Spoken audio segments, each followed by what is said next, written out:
Bismillahirrahmanirrahim.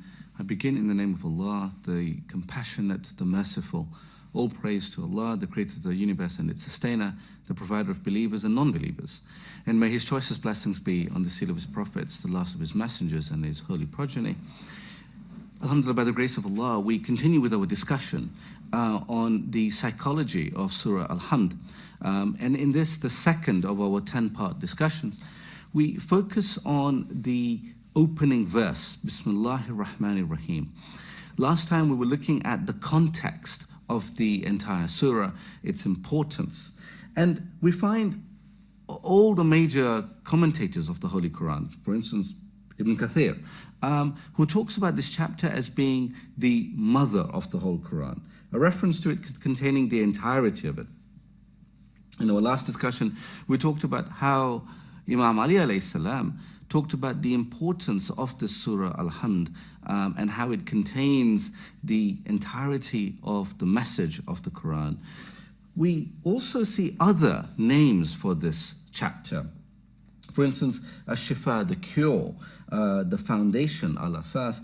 And of course, we refer to it both as Surah Fatiha, the opening, as well as Surah Al-Hamd, the chapter of praise. And we recite it in Salah at least 10 times a day. And this is why it becomes important, as it's often referred to as the chapter of prayers, Surah Salah. It becomes important to think about how we can get more value from it, because we're already reciting it 10 times a day, from twice in each, at least twice in each of the 5 obligatory prayers. And we also recite it as a gift for those who have parted, returned back to their Lord, and those who are sick. And so it is helpful to see whether we can get more benefit from that which we are already doing.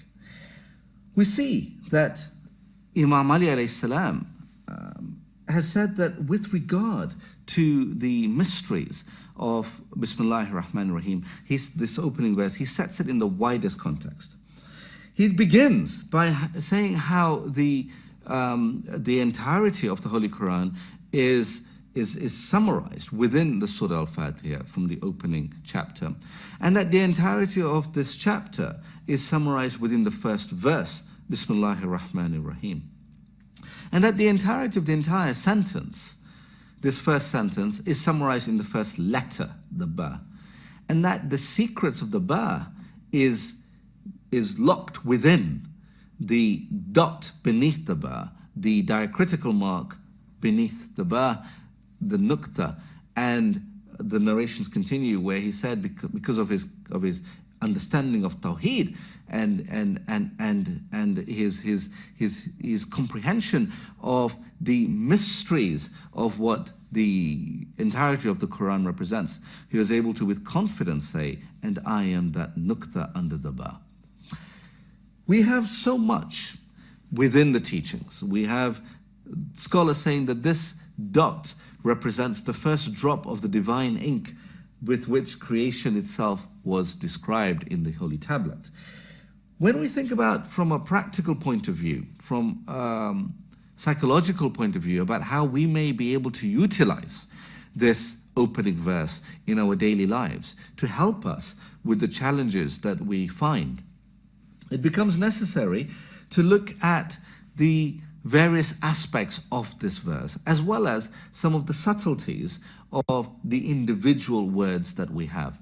One of the great commentaries, Allama Majlis's Al-Mizan fi Tafsir al-Quran, talks about how the Holy Prophet, peace upon him, and his holy progeny, has described the importance of beginning every important action with this verse, saying that every important affair that is not begun with the recitation of this verse will remain incomplete. And we see what the Quran talks about in terms of incompletion as regarding abtar, that which is incomplete. So if we want our actions to achieve the potential of their fruition, then we too should begin such actions with Bismillahir Rahmanir Rahim. And in terms of why that might be, we get clues when we look at the individual words and what they represent, both within the context of the verse as a whole, as well as in their own specific dimensions. And so, when we think about the idea of beginning with the name of Allah, Bi-Ismillah, that first letter, the B, often is translated as by or in.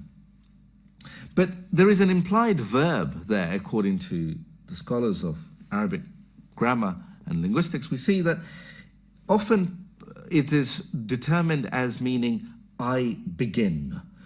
But it can also mean I seek help through. It is generally regarded as being the former rather than the latter. And this is really a manifestation of sincerity, the sincerity of the servant standing before the master, proclaiming the magnanimity of Allah, but addressing him directly and pledging himself to divinity. And from a psychological point of view, our discussions are about the psychology of Surah Al-Hamd. This beginning, by saying Bi Ismillah, in the name of Allah, I begin in the name of Allah, places the reciter, the individual, squarely in the driving seat, becoming cause in the matter with confidence and humility, recognizing that Allah subhanahu wa ta'ala has bestowed upon the individual the faculty, the quwwah, to move forward. But the individual who has been given that faculty recognizes La hawla wa la quwwata illa billah, that there is no strength or power, there are no faculties bestowed other than through the grace of Allah subhanahu wa ta'ala. So that beginning in this way, by saying Bi Ismillah, psychologically we can become confident. We may have challenges in our lives that make us anxious or indeed depressed. But if we truly fathomed the depths of what just the first letter really represents, we may move forward with confidence into the rest of our lives, and indeed with the specificity of that particular action with which we are beginning by invoking the name of divinity itself.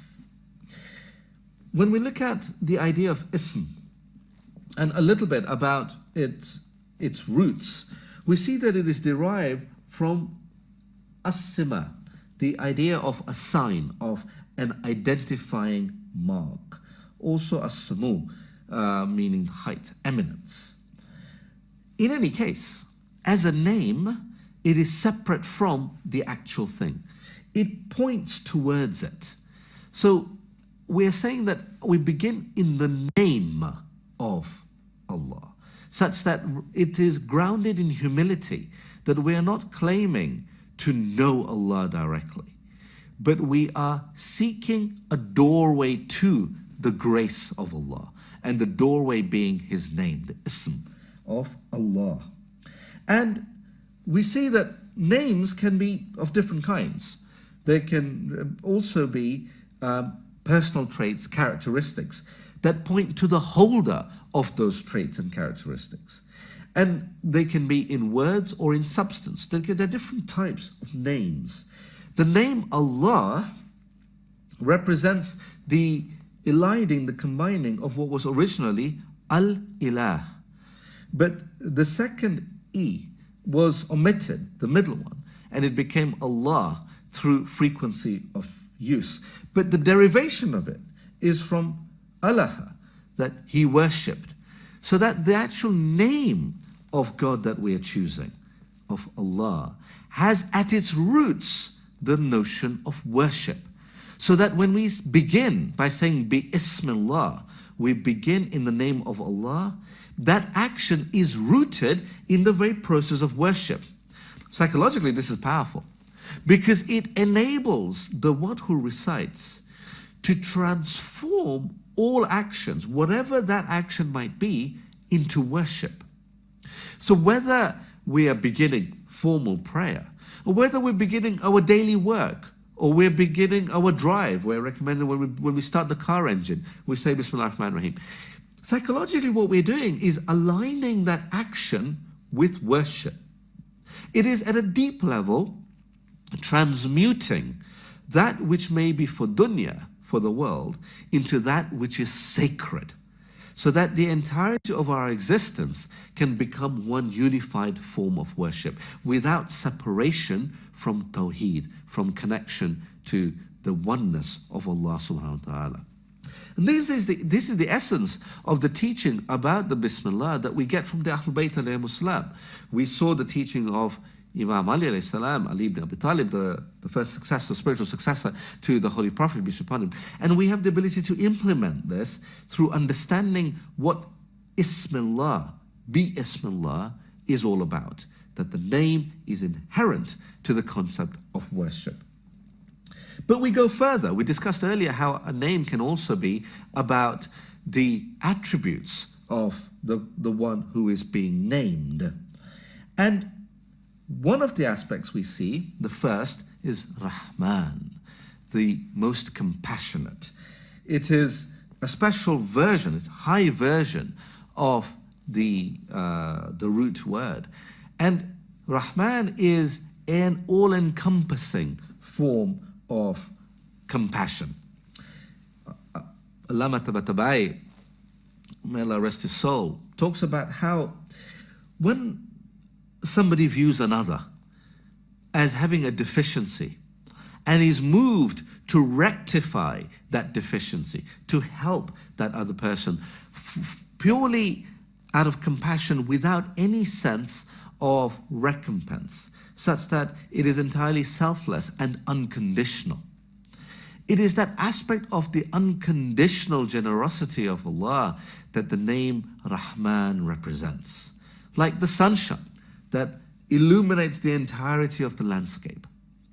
But the next word, Rahim, is a special, particular kind of mercy, such that we can think of that as the particular ray of light that shines upon a specific believer. Hence it is said that Rahman is for all people, whether they are believers or unbelievers.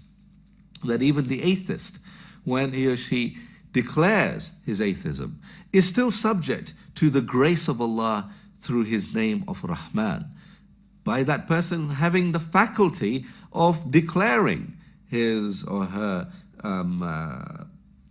state of atheism, astaghfirullah. But even within that declaration of atheism, the grace of Rahman is still manifest, because the person has the ability to do that, and that ability is not withheld. And the ability of others to hear that declaration against Allah is also not withheld. And the faculty of grace remains ubiquitous. We can think of it as the rain that falls upon everyone.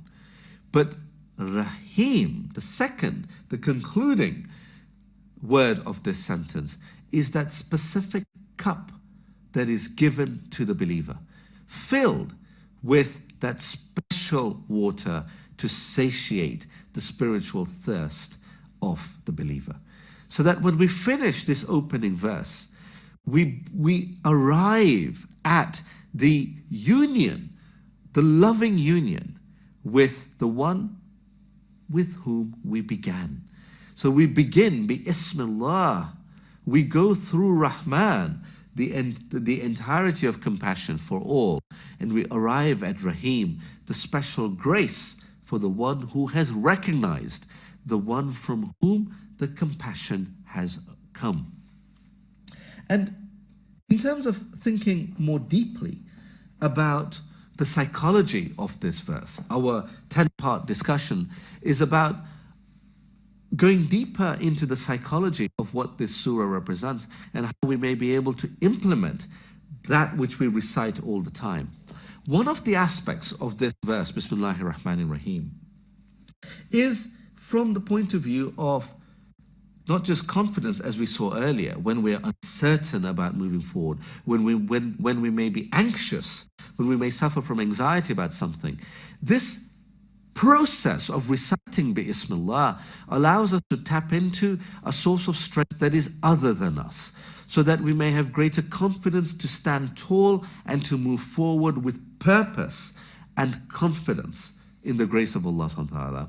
But equally, that confidence is rooted in a self-worth that recognizes that we are worthy of the grace of Allah, that we are worthy of His special choosing to bless us with faith, and also to bless all those around us, whether they have faith or not.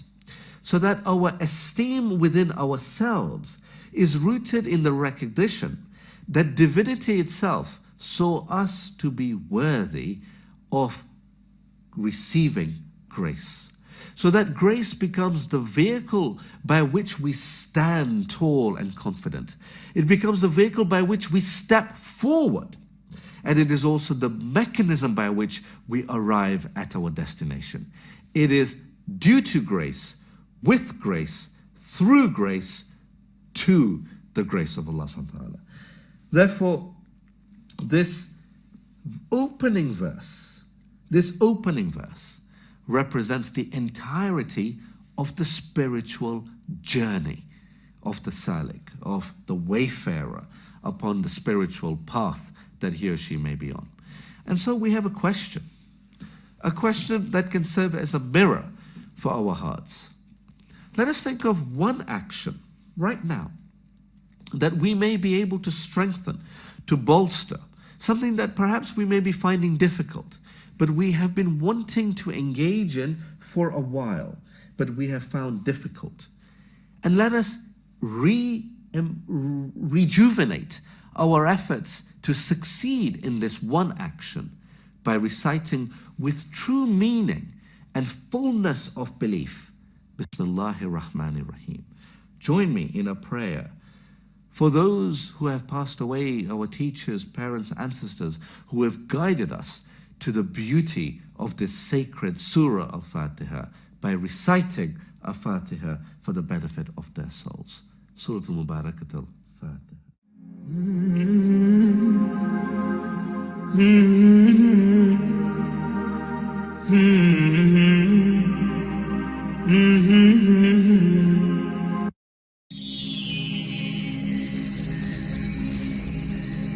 Ramadan